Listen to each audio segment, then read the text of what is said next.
This test has 3 parts. In each part, you'll hear a number of different extracts. At the start of each extract, you'll hear this sound. You'll have time to read the questions before you hear each extract, and you'll hear each extract once only. Complete your answers as you listen. At the end of the test, you'll have 2 minutes to check your answers. Part A. In this part of the test, you'll hear 2 different extracts.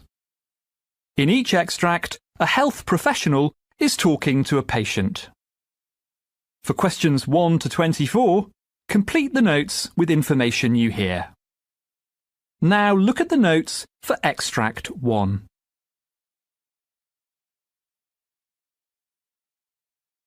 Extract 1, questions 1 to 12.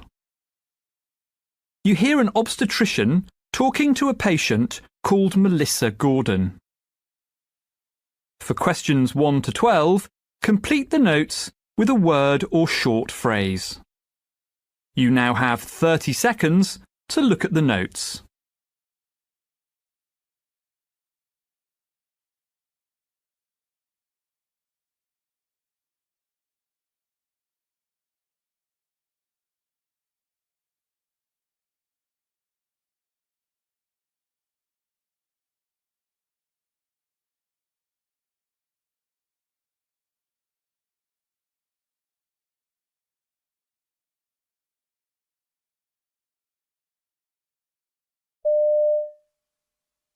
So this first meeting, Mrs. Gordon, is mainly a chance for you and I to get to know each other.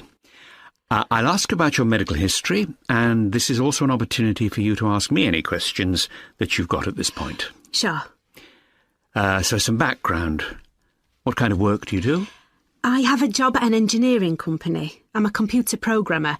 I currently do 4 days a week, but I hope to reduce that to 3 after my maternity leave. Ah, excellent. So tell me about your medical health. Do you have any conditions I should know about? Well, I have asthma attacks, but they don't happen often. I lost about 10 kilos, and that certainly helped. I have an inhaler, but I hardly ever use it. Oh, I should also let you know that I come out in terrible hives if I take penicillin, but not other things. I'm fine if I eat nuts, for example. I have a fairly healthy lifestyle. I'm a vegetarian and I've never smoked. Good. I'm afraid I don't go to the gym or anything, but I walk to work and generally keep active. Oh, that's good. So this is your first pregnancy? No, I have a daughter called Ella. She's 3 now. Ah, and did everything go smoothly that time? There were no major problems during the pregnancy itself, but it took me quite a time to fall pregnant the first time. After having various tests, I was given some fertility drugs. Oh, what were they called? It's on the tip of my tongue. Never mind, it'll come back to me. This time, though, I didn't need any help. Oh, it's no problem. What about labour last time round? Oh, that was a nightmare. Though everything, thank goodness, worked out in the end. It was a breech birth. It looked as if I might have to have a caesarean, and I really didn't want that. I was pleased I managed without an epidural, too. They had to use forceps to get Ella out, but I didn't need any stitches, so that was okay. Unfortunately, though, I had some difficulties after the birth too. I was desperate to start breastfeeding, but that didn't work out. At least not until I was given some guidance by the midwife. OK. So can I ask you about the baby's father? Sure. That's my husband, Paul. There's something in his family history that I should tell you about, I think. His grandfather and father both had epilepsy, though he hasn't developed it himself. I'm not sure if that means his children have a greater chance of having it or not. Oh, also, he has a child from his first marriage, and she has Down syndrome, so he gets a bit anxious when I'm pregnant. Oh, well, that's understandable, of course. We can discuss various testing options if you like. You might want to consider amniocentesis, for example. But that carries a risk of miscarriage, doesn't it? I don't want to go for that. I've heard about another test called CVS. Is that something to consider? Well, it's certainly an option. However, that procedure, in fact, also carries a small increase in the risk of miscarriage. And you'd need to come to a decision fairly soon, because it's normally carried out between weeks 10 and 12 of the pregnancy. Well, I can tell you straight away that if there's more risk, then I wouldn't consider it. I know my husband will feel the same. Well, that's fair enough. So, is there anything else you'd like to ask me about today? Nothing urgent. But it'd be good to know more about how to get siblings ready for a new addition to the family. I want to make sure Ella doesn't feel threatened or replaced or anything. Well, there's a leaflet that many parents find helpful. Here we are. Have a look through that. Oh, thanks, that's great. I'm sure I'll have lots more questions at our next meeting.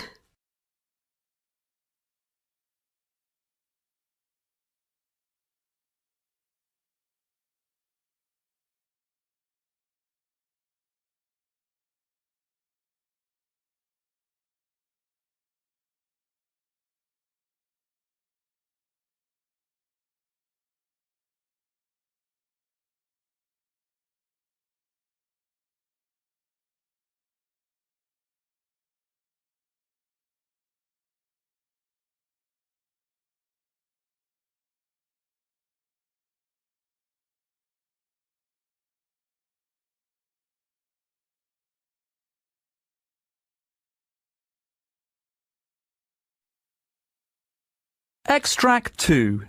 Questions 13 to 24. You hear a GP talking to a new patient called Mike Royce. For questions 13 to 24, complete the notes with a word or short phrase. You now have 30 seconds to look at the notes.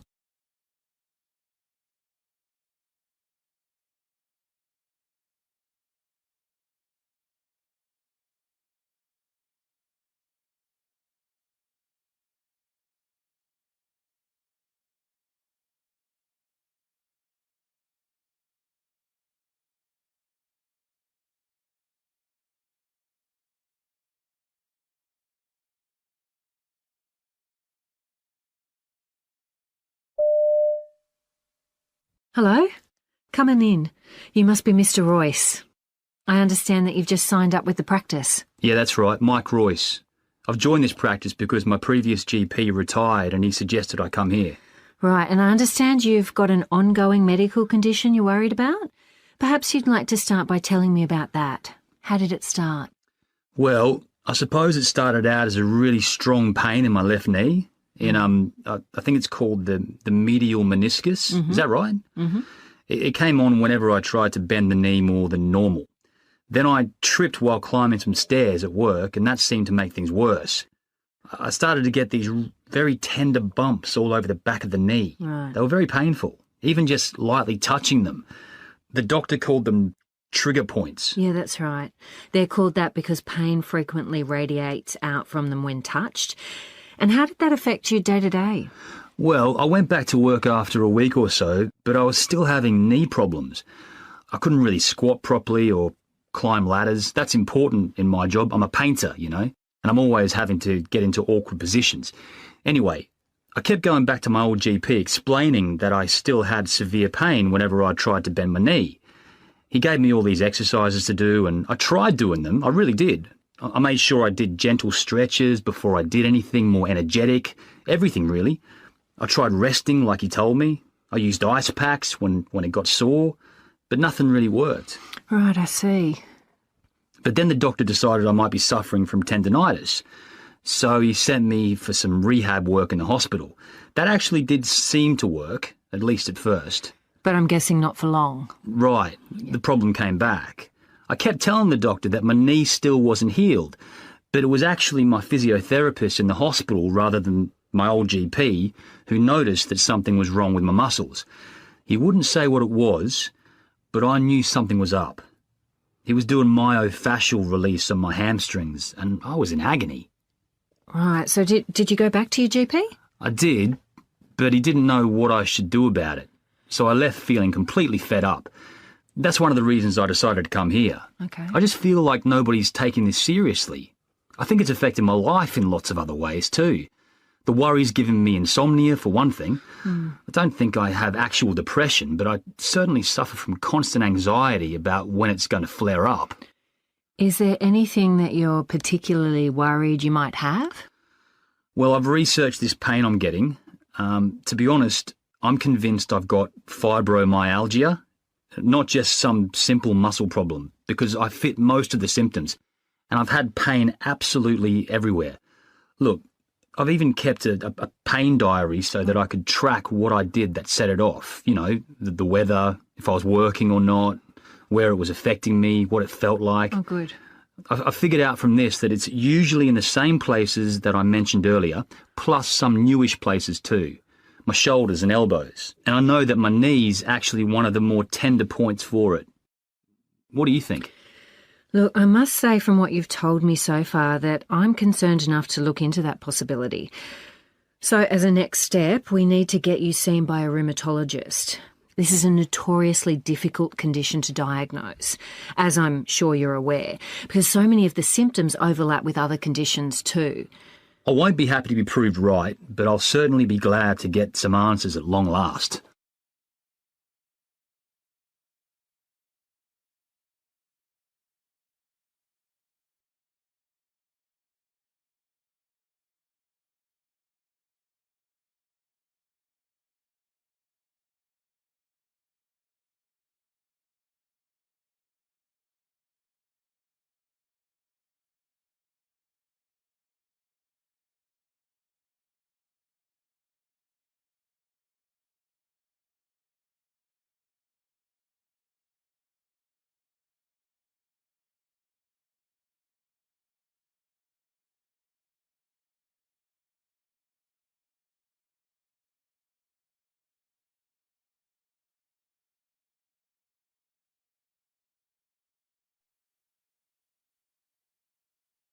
That is the end of Part A.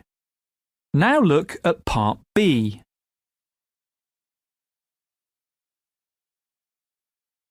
Part B. In this part of the test, you'll hear 6 different extracts. In each extract, you'll hear people talking in a different healthcare setting. For questions 25 to 30, choose the answer A, B or C which fits best according to what you hear. You'll have time to read each question before you listen. Complete your answers as you listen. Now look at question 25. You hear a dietitian talking to a patient. Now read the question.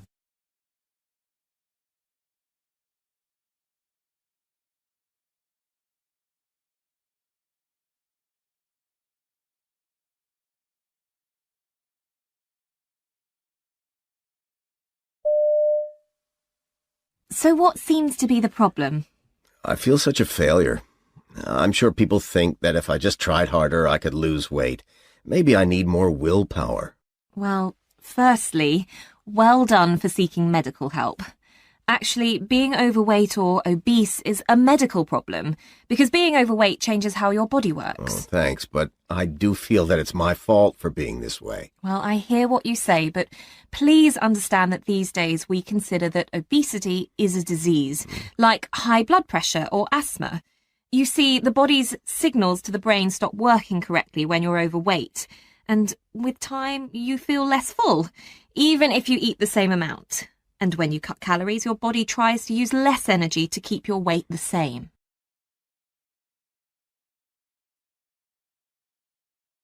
Question 26. You hear members of a hospital committee discussing problems in the X-ray department. Now read the question.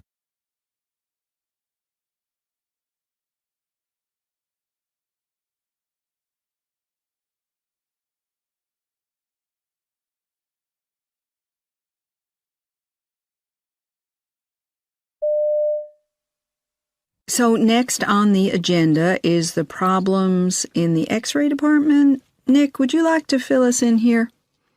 Well, as you all know, this is a very busy department, so we have 4 X-ray machines in all, including one in the fracture and orthopedic clinic area.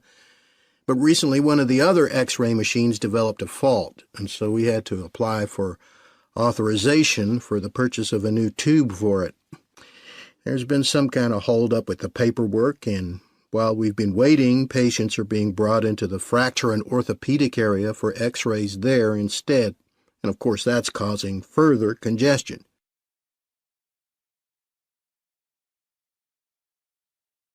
Question 27. You hear a senior nurse giving feedback to a trainee after a training exercise. Now read the question.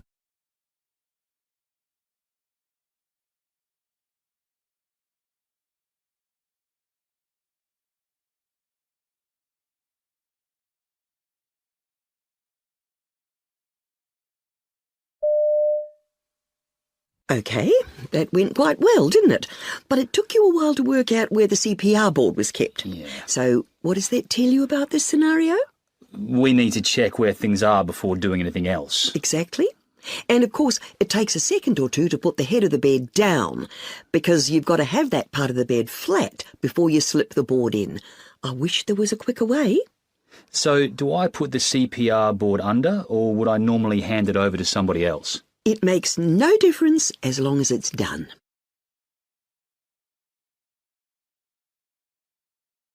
Question 28. You hear a trainee nurse asking his senior colleague about the use of anti-embolism socks for a patient. Now read the question.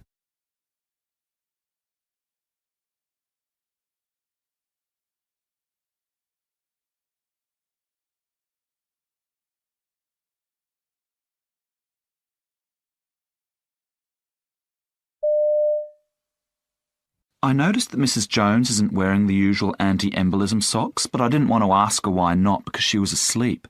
Is it because her legs are swollen?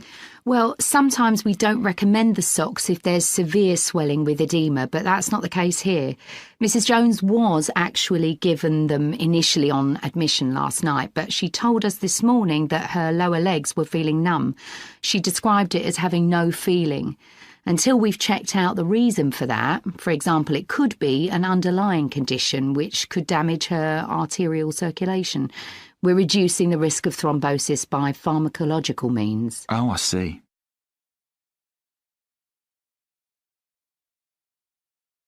Question 29. You hear a vet talking about her involvement in the management of the practice where she works. Now read the question.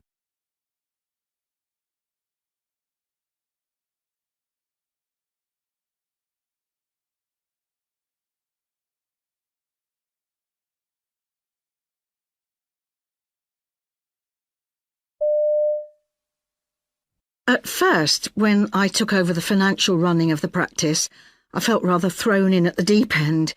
I really needed to know my stuff and be super organised, especially with the number of new drugs and treatments available now, all of which have to be very carefully costed. It keeps me super busy, but monitoring stocks and so on helps give me confidence and allows me to see how everything fits into the overall picture of working as a vet.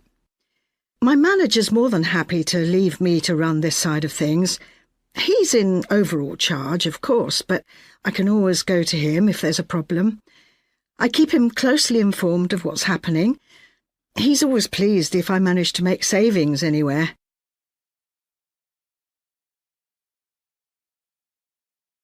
Question 30. You hear a physiotherapist giving a presentation about a study she's been involved in. Now read the question.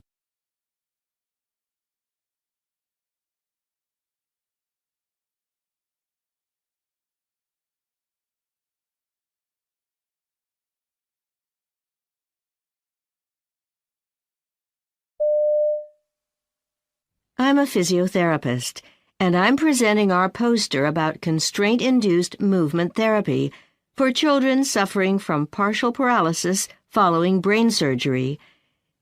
We did a case series of 4 children who'd all undergone hemispherectomies.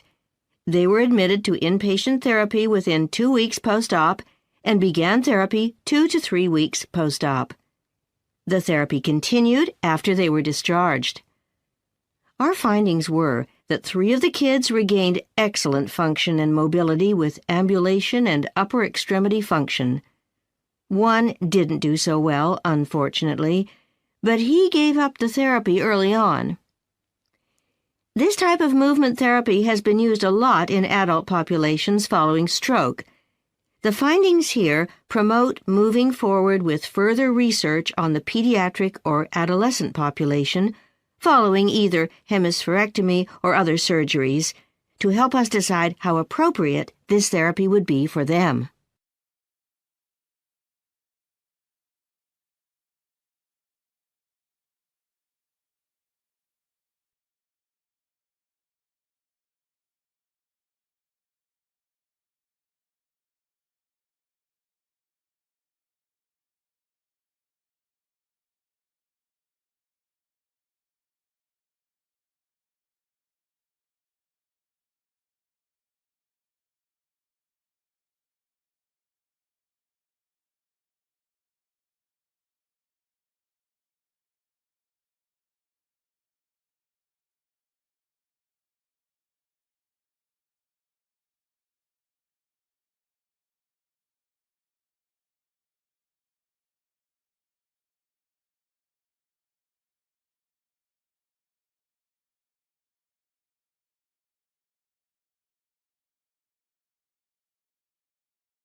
That is the end of Part B.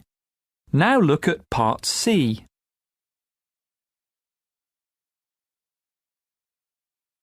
Part C. In this part of the test, you'll hear two different extracts. In each extract, you'll hear health professionals talking about aspects of their work. For questions 31 to 42, choose the answer A, B or C which fits best according to what you hear. Complete your answers as you listen. Now look at Extract 1. Extract 1, questions 31 to 36. You hear a sports physiotherapist called Chris Maloney giving a presentation in which he describes treating a high jumper with a knee injury. You now have 90 seconds to read questions 31 to 36.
Hello, I'm Chris Maloney, a physiotherapist specialising in sports injuries, and I'd like to present a case study to give you an idea of the sort of work I do.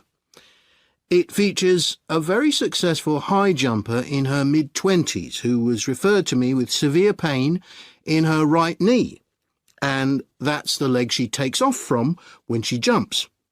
What's more, when she stepped up her training in preparation for a big competition, the pain worsened, and she'd been forced to pull out of the event. After that, she'd taken several months off training to rest and get treatment from various therapists. To her dismay, however, not only did the pain continue, it actually got worse, meaning she was unable to do any strength training, let alone jump-specific work. By the time I saw her, she was on the verge of giving up, having lost virtually all belief in her ability. My initial assessment quickly confirmed patellar tendinitis in the affected knee, accompanied by some swelling and significant tenderness over the lower part of the kneecap. This wasn't difficult to diagnose. I also noted that she was slightly overweight for her height and had rather flat feet, but that's not so unusual in high jumpers. Further assessment revealed that the gluteal muscles connecting the hips and thighs were considerably less sturdy than you'd expect in an athlete of this calibre, and both the lateral retinaculum connecting the patella to the femur and the iliotibial band, the ligament running down the outside of the thigh, were tight and tender. As a first stage, I was keen to show I could help by relieving some of the pain, so I worked at loosening her lateral retinaculum to see how much of the tendon pain was due to inflammation and how much came from restriction of normal patellar movement. This manipulation and massage instantly cleared the pain she'd felt while doing a single-leg dip exercise, where you stand on one leg and bend the knee. This indicated that her tendon pain was most likely due to patellofemoral joint dysfunction, caused by muscle imbalance and poor biomechanics, and not by an active inflammatory process or partial tear in her patellar tendon. So an MRI scan wasn't needed. The treatment continued along similar lines for some weeks, with loosening of the lateral retinaculum and deep tissue massage of the iliotibial band and other muscles. One option at this point was something called taping.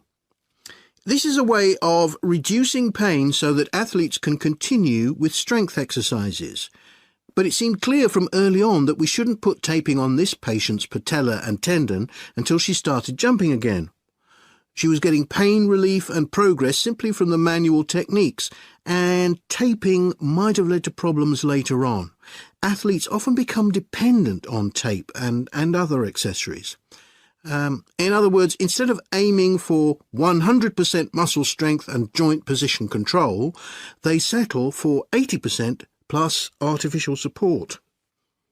The patient also had a specially designed program of gym activities. Although she needed to restore power to those muscles affected by inflammation and tenderness, the priority was to get her posture and alignment right. She started by doing double leg squats with her back to a wall in front of a mirror so that she could see whether her feet were arched and if her knees were over her feet. She also did squats while squeezing a ball between her knees. There was light leg press work, followed by single leg stance work, first static, then on wobble boards, and with elastic resistance. She progressed to moving on and off steps, sometimes holding weights, all the time paying close attention to positioning and muscle and joint alignment. The next stage was to liaise with the patient's coach. She began running, jogging for stamina, and then sprint sessions. Work on power was stepped up gradually and included some weightlifting. After some analysis, we also decided to modify her run-up to the high jump bar. By beginning from a wider position and running in with much less of a curve, there was much less of an impact on the ankle, knees and hip, especially in her right jumping leg. Interestingly, the patient reported that remodelling the run-up felt fresh and motivating and helped to reinforce the sense she had of being a reborn athlete. Once the rehabilitation process was complete, she was able to compete without pain and free of any reliance on taping or knee strapping. So, before I go on to the next...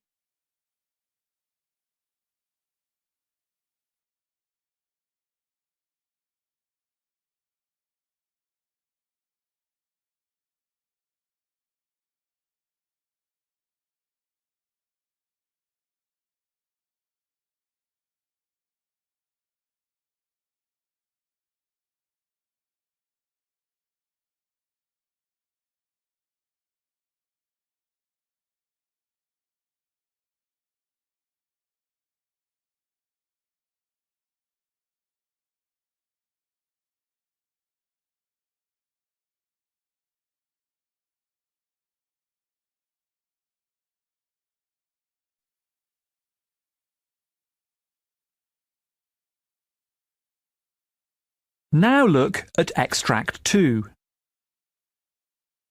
Extract 2, questions 37 to 42.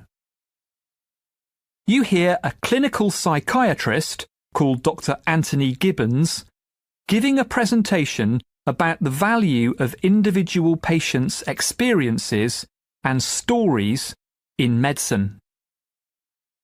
You now have 90 seconds to read questions 37 to 42.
Hello, my name's Anthony Gibbons. I'm a clinical psychiatrist and published author. I'd like to talk about something that's relevant to all medical professionals, the use of narratives in medicine. Let me begin with a case study sent to me by a colleague who shares my interest in the subject. The study featured a 30-year-old man who was hospitalised for severe panic attacks. He was treated with narcoanalysis, but feeling no relief, turned to alcohol and endured years of depression and social isolation. 4 decades later, he was back in the psychiatric system, but for the first time he was prescribed the antidepressant Zoloft. 6 weeks later, he was discharged because the panic attacks and depression had disappeared. He lived a full life until his death 19 years later. If the narrative was striking, it was even more so for its inclusion in a medical journal. Repeatedly, I've been surprised by the impact that even lightly sketched case histories can have on readers. In my first book, I wrote about personality and how it might change on medication. My second was concerned with theories of intimacy. Readers, however, often used the books for a different purpose, identifying depression. Regularly, I received and still receive phone calls, people saying, "My husband's just like X," one figure from a clinical example. Other readers wrote to say that they'd recognised themselves. Seeing that they weren't alone gave them hope. Encouragement is another benefit of case description, familiar to us in an age when everyone's writing their biography. But this isn't to say that stories are a panacea to issues inherent in treating patients, and there can be disadvantages. Consider my experience prescribing Prozac.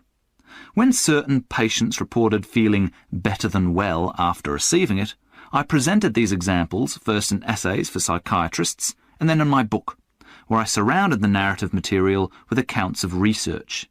In time, my loosely supported descriptions led others to do controlled trials that confirmed the phenomenon. But doctors hadn't waited for those controlled trials. In advance, the better-than-well hypothesis had served as a tentative fact. Treating depression, colleagues looked out for personality change, even aimed for it, even though this wasn't my intended outcome. This brings me to my next point. Often, the knowledge that informs clinical decisions emerges when you stand back from it, like an impressionist painting.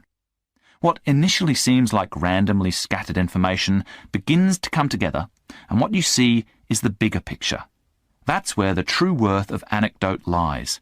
Beyond its role as illustration, hypothesis builder, and low-level guidance for practice, storytelling can act as a modest counterbalance to a narrow focus on data.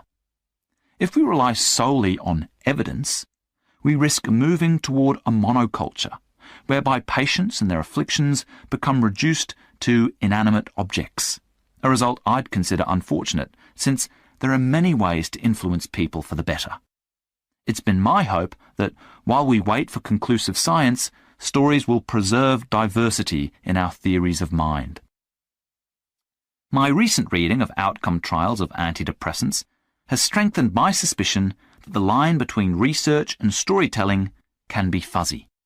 In medicine, randomized trials are rarely large enough to provide guidance on their own.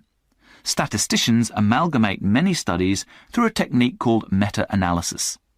The first step of the process, deciding which data to include, colours the findings. Effectively, the numbers are narrative.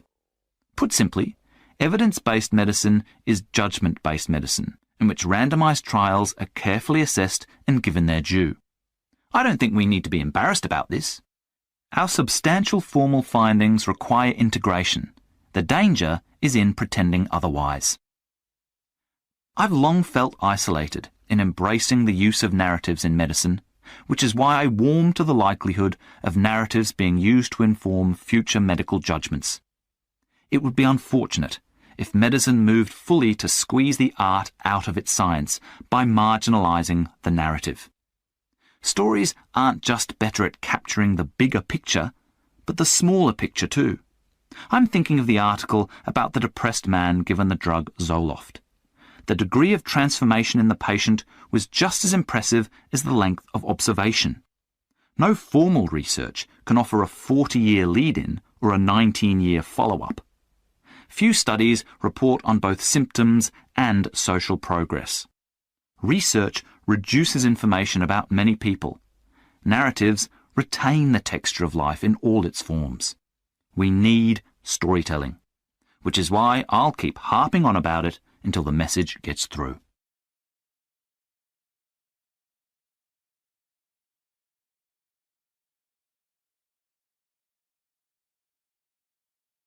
That is the end of Part C. You now have 2 minutes to check your answers.